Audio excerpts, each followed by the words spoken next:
Hello dear students, now we are going to do exercise 14.2 question number 5, that is factorize the following expression. P square plus 6p plus 8 means there are 3 terms in the expression. Now here we will use the method splitting the middle term. So it's clear by the name of method we will split the middle term. Very simple method.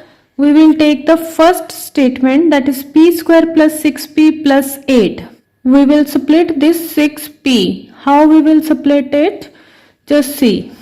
We will find out two numbers whose product should be product of the coefficient of p square, that is 1, and the constant term.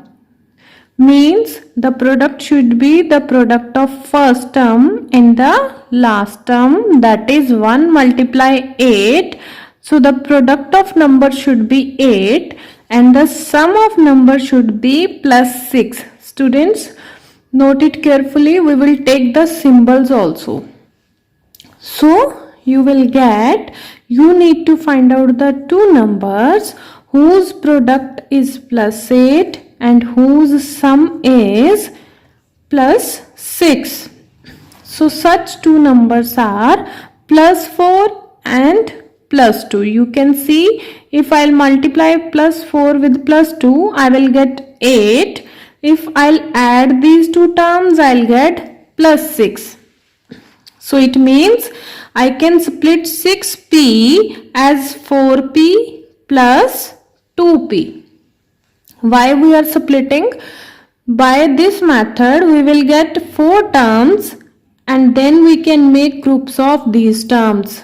As you can see, I have written 6p as 4p plus 2p and then I made group of two terms. These terms are p square plus 4p and the another group is of 2p and 8.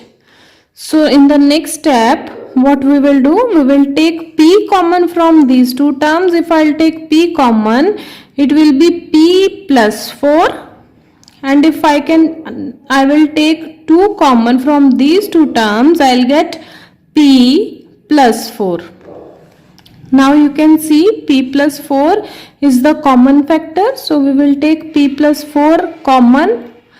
What is left? P plus 2 is left. Got it? Now second part, it is q square minus 10q plus 21, right? Again we will use splitting the middle term method. In this method we will split this middle term, and how we will split? I'll find out the two numbers whose product should be product of 1 and plus 21. So the product of numbers should be 21 and the sum of numbers should be minus 10. So such two numbers are minus 7 and minus 3. We can see, if I'll multiply minus 7 and minus 3, I will get plus 21. If I will add minus 7 and minus 3, I will get minus 10, right? So minus 10q, I will write it minus 7q and minus 3q.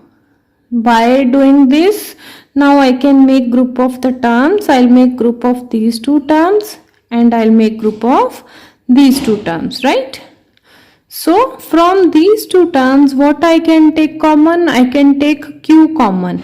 If I'll take q common from q square, then q will be left. If I'll take q common from this, minus 7 will be left. If I'll take minus 3 common from these two terms, so if I'll take minus 3, then plus q will be left. From here, if I'll take minus 3, then minus 7 will be left. Because if I'll take minus symbol common, then the symbol of the terms inside the bracket will be changed. Now we can see q minus 7 and q minus 7 is the common factor. Here it is. And what is left in the next bracket? Q minus 3. So this is the factorization. Third part, it is p square plus 6p minus 16. right? Now how we will split this middle term? Same way, we will find out two numbers whose product should be product of 1 and minus 16, that is minus 16, and the sum should be coefficient of middle term, that is plus 6. So such two numbers are plus 8 and minus 2. Why plus 8 and minus 2? Because the sum of numbers should be positive, so the larger number should be of positive symbol. So I am taking plus 8 and minus 2. We can see if I'll multiply 8 with the minus 2, it will give me minus 16, and if I'll add these two, it will give plus 6, right? So what I can write, 6p, I can write it 8p minus 2p, right? So in the next step, we will make the group of these two terms and then these two terms. We will observe what we can take common. From these two terms, I can take p common. So if I'll take p common from p square, then only p will be left. If I'll take p common from 8p, then only 8 will be left.